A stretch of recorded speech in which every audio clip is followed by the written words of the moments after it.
Healthcare is too expensive. Employers are offsetting costs onto their employees. Who will make health benefits affordable for hardworking Americans and their families? You will.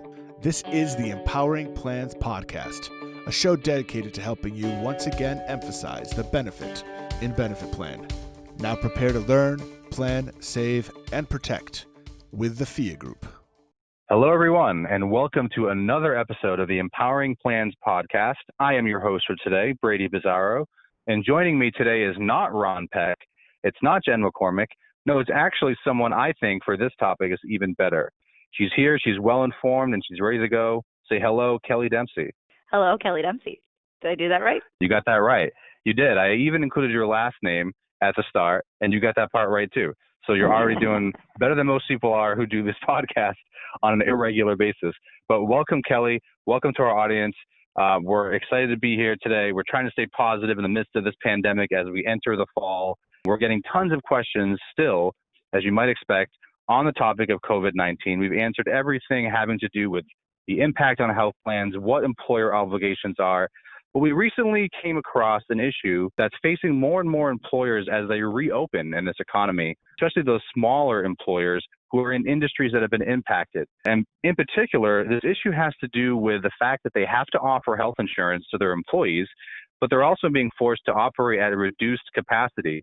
And that's the result of the employer mandate. And so to break this down for us, Kelly Dempsey is going to join us and talk about what exactly the problem is, what the requirements are as a reminder under the employer mandate, and we can begin to see how this is a problem that's really brewing and probably will get a lot worse in the coming months as we see more industries try and reopen. So Kelly, why don't you give us a breakdown of what the issue is, how this came about, what the background is, and we can talk a bit later on about maybe what relief we could see for our clients in the future. Yeah, sure thing. So for those of you that don't remember, because 2020 has been the longest year ever, we go back to 2014 is when the employer mandate provisions of the ACA were originally supposed to go into effect. They were subsequently delayed, like several other provisions of the ACA, to 2015.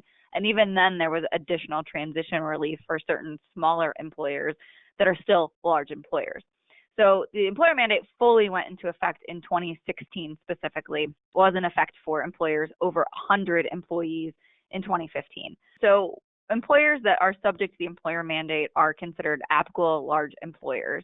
And again, it's based on your threshold and number of employees that you employ, including taking all of your part-time employees and making full-time equivalents.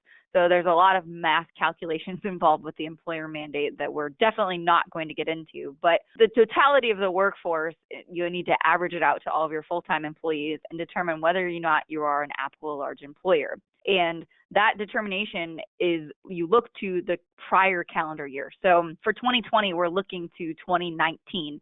So if an employer was an applicable large employer in 2019, they're subject to the requirements, Brady, that you talked about, offering health plan coverage to their full-time employees and their dependent children specifically. And then that coverage has to meet certain requirements to avoid the second prong of the mandate. And again, the reason why they call this pay or play is that it's an option for employers. Employers can certainly pay a penalty or risk paying a penalty because the penalty is not necessarily automatic. The penalty for the employer mandate is only triggered if one employee goes to the exchange and gets a subsidy. So there's a lot of things that have to happen for the penalties to kick in, but they definitely can. And over the last couple of years, we have seen penalty letters from the IRS anywhere from a couple $1,000s to a couple $1 million.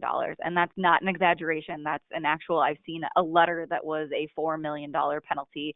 And I've heard of people seeing letters with penalties bigger than that. So these are very real. They're very happening. And we seem to have seen a stall, and I assume it's just because the IRS is behind in everything for people that are slow to get their tax returns and all that fun stuff. I can only assume that the penalty letters potentially have slowed down this year just because of the fact that the government also had to, reduce capacity and reduce their workforce and have people work from home. So they're behind as well.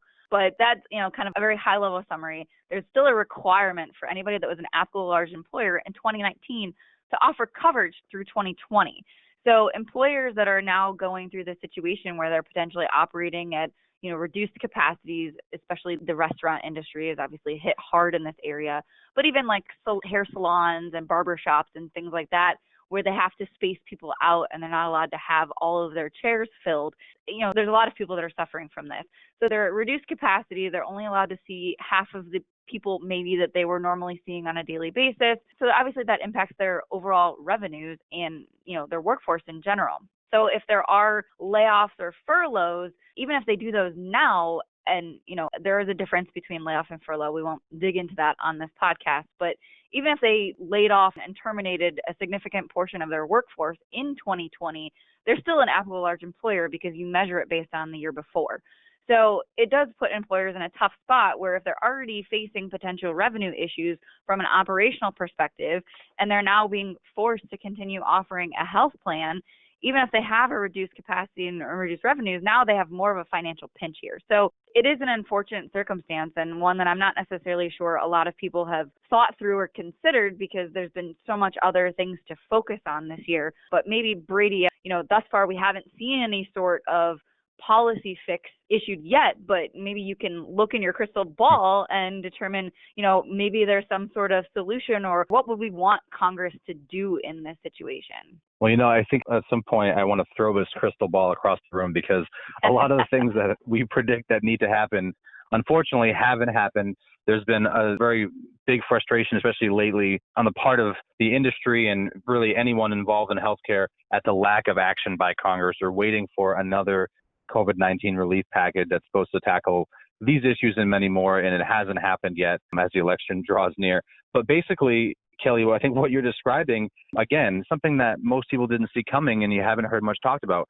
Basically, employers are being put in the difficult position of either they want to keep their employees as much as they can, they want to operate their business, but because they're using this look-back measurement period, right, they're being inadvertently hit with this potential sledgehammer of the penalty under the ACA. And so it's in some ways pressuring them to permanently let go employees, right? Just to fire them, because if they keep them on at a reduced capacity, because of what we just described, they're still having to pay for these employees' health insurance as if they were subject to the mandate. And that's not fair. And I think one of the things that could possibly be done in this area is a potential subsidy for employers that are representing certain industries that have been hardest hit by this pandemic, right? So in particular, those who have been hardest hit by this pandemic, giving them some kind of relief, because it's unfair to them, right? That they have to continue to operate at a reduced capacity by law, and yet they're still subject to this other federal law, the ACA, which requires them to offer health insurance to their full-time employees. So one option would be the subsidy. And by the way, there's already a blueprint for that. And some drafts of the latest proposed COVID-19 relief package, there were COBRA subsidies to help people keep their health insurance, where the government would step in and pay the full price of COBRA, right, for people who are on leaves of absence or who have COBRA eligible events.